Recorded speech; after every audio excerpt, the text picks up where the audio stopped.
Welcome back. और आज की इस वीडियो के अंदर हम लोग बात करने जा रहे हैं कि किस तरह से हम लोग HTML को यूज करते हुए अपनी वेबसाइट के अंदर इमेज ऐड कर सकते हैं।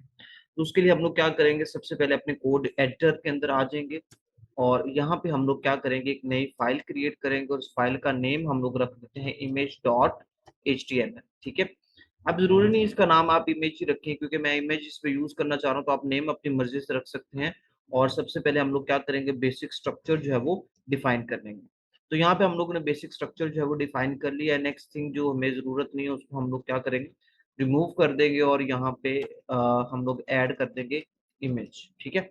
अब नेक्स्ट काम हम लोगों ने क्या करना है, सबसे पहले जो सबसे जरूरी चीज ये है कि सबसे पहले हम लोगों ने क्या करना है, कोई एक इमेज आप इंटरनेट से डाउनलोड कर सकते हैं। कोई भी इमेज जो आप चाह रहे हैं कि आपके आउटपुट के ऊपर शो हो या आपकी वेबसाइट के ऊपर शो हो, उसको आपने सबसे पहले डाउनलोड कर लेना है। सो ऑलरेडी मेरे पास एक इमेज पड़ी हुई है, मैं इसको कॉपी कर लेता हूँ और इस फोल्डर के अंदर मैं काम कर रहा हूँ, तो सिंपली मैं इसमें इसको पेस्ट कर देता हूँ। ठीक है।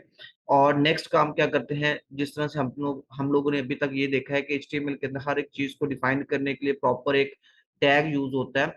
सो इमेज को यूज करने के लिए भी हमारे पास एचटीएमएल का जो है वो टैग यूज होता है, जो कि है आईएमजी का टैग। आप सिंपल जैसे लिखेंगे आईएमजी एंटर हिट करेंगे तो ये पूरा टैग कंप्लीट हो जाएगा। और ये सेल्फ क्लोजिंग टैग है। ठीक है, यानी ये एलिमेंट भी है क्योंकि ये ऑटोमेटिकली क्लोज भी हो रहा है, इसका क्लोजिंग टैग नहीं है। उसके बाद सबसे पहले हमारे पास जो है वो इसके अंदर एक एट्रीब्यूट आ रहा है सोर्स। सोर्स का मतलब ये होता है, जिस तरह से हम लोगों ने लिंक टैग के अंदर देखा था कि ये HREF का एट्रीब्यूट हम लोग यूज करते हैं। HREF का मतलब क्या होता है, हाइपरटेक्स्ट रेफरेंस। सेम SRC का मतलब ये यही होता है कि सोर्स, यानी आपने जो इमेज ऐड करनी है वो कहाँ पे पड़ी हुई है, किस लोकेशन पे पड़ी हुई है, किस फोल्डर के अंदर पड़ी हुई है।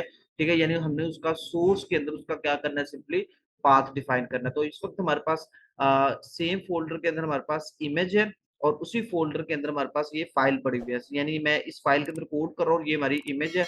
तो सिंपली हम लोग क्या लिखेंगे, इमेज का नेम लिखेंगे और डॉट उसकी आगे एक्सटेंशन लिखेंगे। ये चीज आपने याद रखनी है, सबसे पहले इमेज का नेम आएगा और देन उसकी एक्सटेंशन आएगी, चाहे वो पीएनजी है, चाहे वो जेपीजी है, चाहे कोई और उसकी एक्सटेंशन है।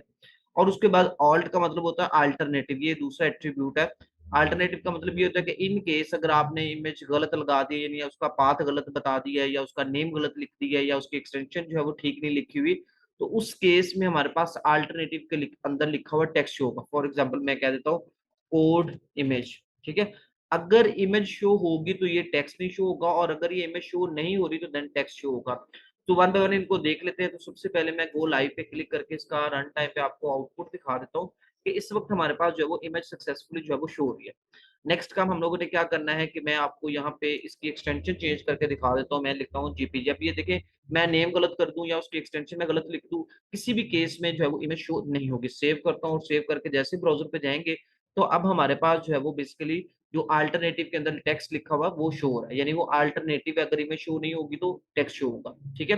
अब मैं अगेन जो है वो उसको वापस ले आता हूँ और देन हम लोग क्या करते हैं, इसकी हाइट विड्थ को जो है वो कंट्रोल करते हैं। हाइट विड्थ को कंट्रोल करने के हमारे पास एट्रीब्यूट्स हैं, मैं यहाँ पे डिफाइन कर देता हूँ। हाइट के लिए हम लोग सिंपल लिखेंगे हाइट और फॉर एग्जांपल 200 और विड्थ जो है वो 200। मैं सेम हाइट विड्थ की इमेज चाह रहा हूँ। ठीक है, तो इस तरह से हम लोग उसका साइज भी कंट्रोल कर सकते हैं।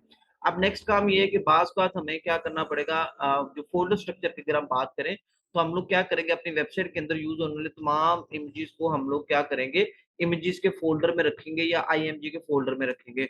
सो अब मैं इस फ़ाइल को यहाँ से कट करता हूँ और इस आईएम इमेजेस के फ़ोल्डर में पेस्ट कर देता हूँ।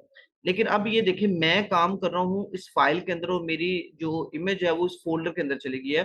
तो ब्राउज़र पे जाते हैं और ब्राउज़र पे जाके देखेंगे तो यहाँ पे इमेज शो नहीं हो रही। क्यों? क्योंकि इसके पीछे रीज़न यही है कि हमने पाथ गलत दिया है। तो पाथ एक्चुअली क्या बनता है कि पहले इमेजेस के फ़ोल्डर में जाओ और वहाँ पे इमेज पड़ी हुई है आउटपुट डॉट पीएनजी। ठीक है। अब ये उसका एग्जैक्ट पाथ हो गया। अब इसको सेव करके ब्राउज़र पे जाएँगे तो अब हमारे पास इमेज जो है वो दोबारा शो हो रही है। आई होप सो इमेज किस तरह से एचटीएमएल के थ्रू वेबसाइट के अंदर ऐड करते हैं आपको आइडिया हो गया होगा। सो मिलते हैं अपनी नेक्स्ट वीडियो के अंदर। तब तक के लिए अल्लाह हाफ़िज़।